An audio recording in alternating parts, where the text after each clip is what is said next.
He was recently featured on an episode of the Deep Blue podcast and joins us now on BYUSN. My friend, the elite, Mitch Mathews. There it is. Hey, baby. How we There doing, it is. boys? How we doing? Hey, we're good, man. How we doing? It's been a minute. What's going on? Fatherhood is now well advanced. You're still running your business, staying involved in the analysis of football. How's life? Life is great. Yeah, baby's 9 months old now, or just about to be 9 months old. Like I said before, her last shout out on this station was when I was an analyst at my last game, and she was about a week old. So she's great. 9 months old now. Business is great. Family is great. My wife actually has a alumni soccer game. It's alumni versus the current players tonight, and I'll be going to that. So you'll see me around on campus if you're around. Okay. Nice. Now, when is the alumni BYU football game, Mitch, that you certainly would compete in? Hey, you know what? Let's let this be the genesis of that idea coming to life. So let's start this now. Let's get this thing going because I'm ready. Well, I'm trained and I'm ready. Well, yeah, you still train, and not everyone else does. Flag football. Isn't there a flag football game with the alums every year or something? There was going to be this year. I don't think there has been every year, but there was going to be one this like about 6 months ago, but COVID had to cancel it. So hopefully they try to get it and we do it again. But there were some good names in there. Okay, so while you train for that, now we all sit back and watch BYU football get ready for the 2021 season with offensive coordinator Aaron Roderick. Coming off a remarkable year with Zach Wilson and company. Obviously, Zach Wilson has graduated and moved on, but the wide receiver core, we feel, is one of the deeper, if not the deepest, position groups on the team. So my question for you, Mitch, is which skill position group are you depending on the most at this point? Is it the pass catchers, or with a new quarterback, are you leaning heavily on the running backs?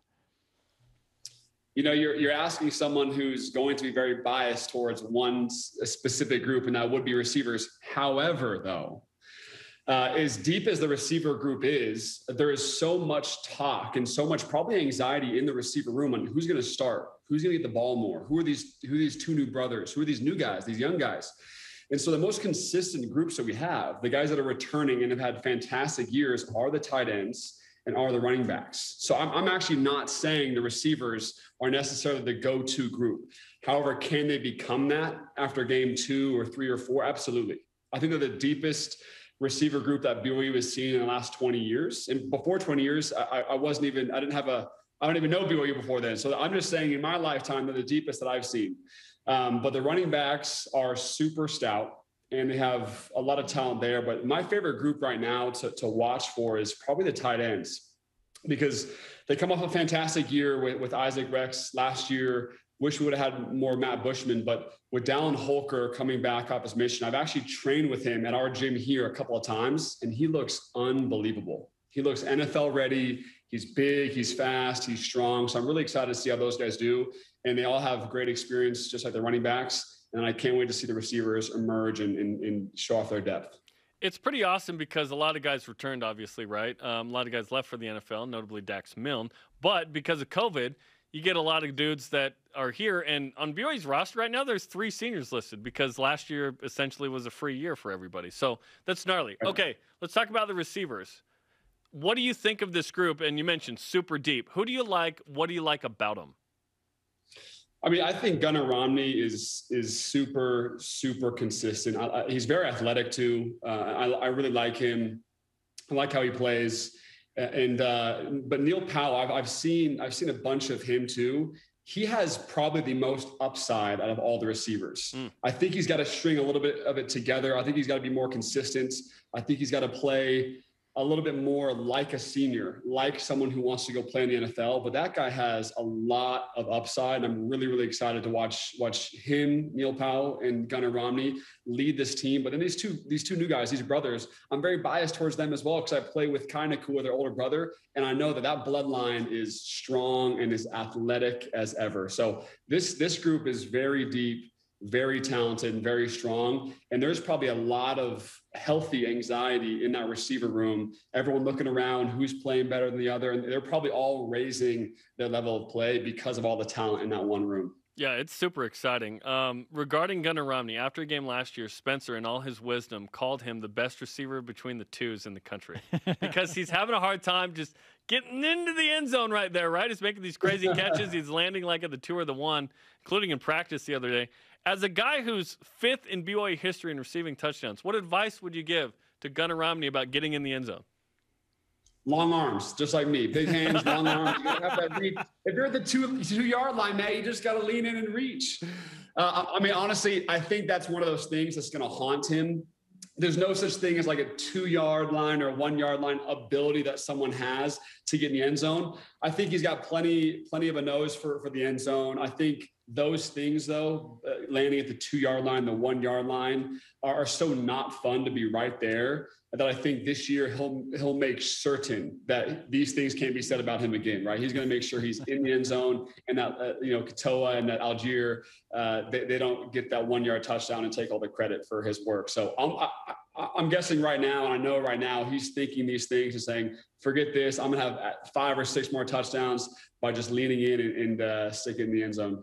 Former BYU standout wide receiver Mitch Mathews with us on BYU Sports Nation. You mentioned that Neil Pa'u has the most upside. I'd like to explore that a little bit more in detail.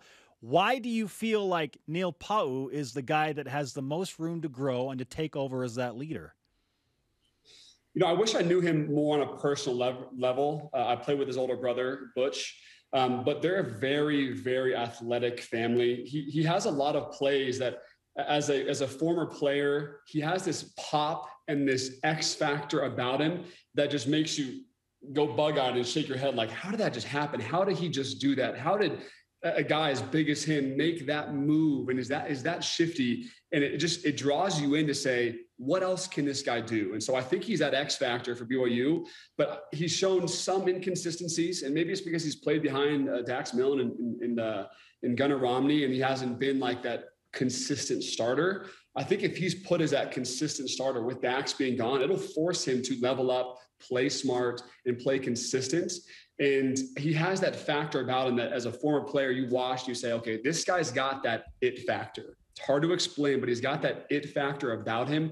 And I can't wait to see him put it all together. And if he does, he could be really, really special. I really believe that. I was told at practice 2 days ago by someone who matters, he is playing the best of all the receivers right now. So that plays into kind of what you're saying right there. Okay, regarding a bunch of receivers who want the ball.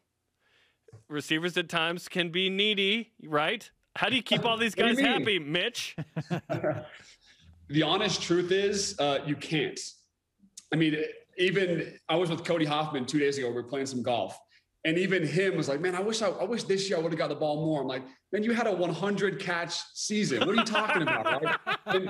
And same thing for me. Like I had a 73 catch season. And even I'm like, man, I wish I would have been here and then this would have happened here. And you talk to any receiver, they're going to say the exact same thing. So every receiver wants the ball more, but that's a very good thing. As long as there's great camaraderie in the receiver room, it's okay to want the ball more because you're competitive. You want to put the team on your back at times. You want that game-winning Hail Mary type situation to be on you. You want that 3rd and long situation to be on your shoulders. And I think that shows confidence. So it's okay if every receiver has that. But what has to happen is they're going to have to quickly find out who their most consistent receivers are. Because even if someone has a lot more upside, that doesn't mean you're a starter. That doesn't mean you're the go-to receiver. It doesn't even mean you're the number one receiver just because you have more upside and have all these X factors and you're the it guy, or even if you performed well in camp. It's all about who's doing the best starting game one. So the consistent receivers after fall camp is over, those will be the starters because all 5 of those top guys, they have enough talent to play at this level and potentially even the next level. It's all about who's the most consistent and who makes the quarterback feel most comfortable. Because I guarantee you the offensive coordinator is going to whoever is going to start at QB and says, which receivers make you feel most comfortable? Those receivers are going to be the ones that are most likely to start, I promise you. I'm so excited to ask you this next question because you speak from a well of memorable experience in Lincoln, Nebraska specifically. Who is the wide receiver at BYU in 2021 that should be on the end of a Hail Mary attempt if and when that needs to happen? Oh, that is tough.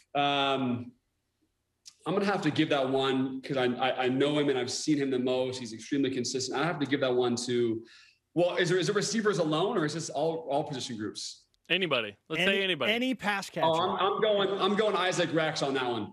I'm going Isaac Rex on that one. And I'd say a close second would be Gunnar Romney if I had to go with the receiver group. But I would say those two, great playmakers, sure hands. But Isaac Rex has an absolute nose for the end zone, and he catches everything in there. So I would have to go with him. 12 TDs last year. I mean, that's tied for fifth in BYU history. That was amazing. Okay, at quarterback, obviously that's a big storyline. It sounds like it's going to be a couple weeks before they name one. Kalani Sitake came on the show 2 weeks ago and basically said, or last week, and said, when we name it, we'll tell everybody. Well, the fans need to know too. So who do you think is going to be the guy at quarterback against Arizona?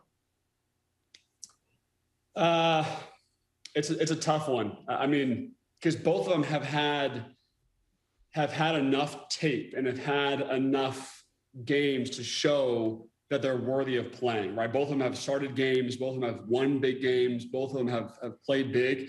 I think the guy that's going to give the most comfort to the coaches is the dual threat, Jaren Hall. I just, off the bat, I just think that is, even where football is moving as a whole, like the trend of football, a dual threat quarterback is becoming more popular again, right? And so I think to give the most comfort to the coaches, they're going to go with a guy that can get things done with his arm and with his legs. So I'm on the Mr. Hall train. That's not necessarily who I'm voting for. I mean, hoping he's a great guy. I love him. But I think his ability to, as a dual threat, gives the coaches the most comfort to start off the season. Now, if he doesn't perform really well the first 3 games, I think it'll be a quick ripcord, to be honest with you, because the backup, the second in command, Romney, I think he can come in and has shown enough to be a starter as well. So it's actually a good position to be in as for the coaches at BYU, because they have 2 great quarterback options, 2 experienced guys. But I think the guy that gives them the most comfort and the most confidence is the guy that can get it done with his legs and his arm. Mitch Mathews on BYU Sports Nation. Okay, Mitch. While we have quarterbacks on the mind, I can't remember if you specifically ever went through a quarterback battle while you were at BYU in camp, because I feel like Taysom Hill was the guy for the majority of the time. So in your freshman year, if there was a quarterback battle or some instance of it, what does that do for a team? Does it help? Does it hurt? How does it impact them in camp? I don't think it helps, honestly. I don't think it helps because everyone wants to know, even the players want to know, and they might have an idea of who it's going to be, but if they're not for sure, then you really aren't building around this person early enough.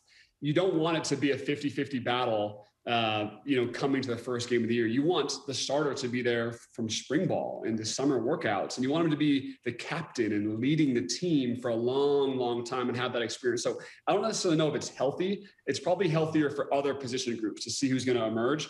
But it's, in my opinion, having a position group battle at quarterback this late and not even knowing until a few weeks before the first game, I don't think is a plus or a perk. And you're right. Taysom Hill was always a starting quarterback with me when I was there.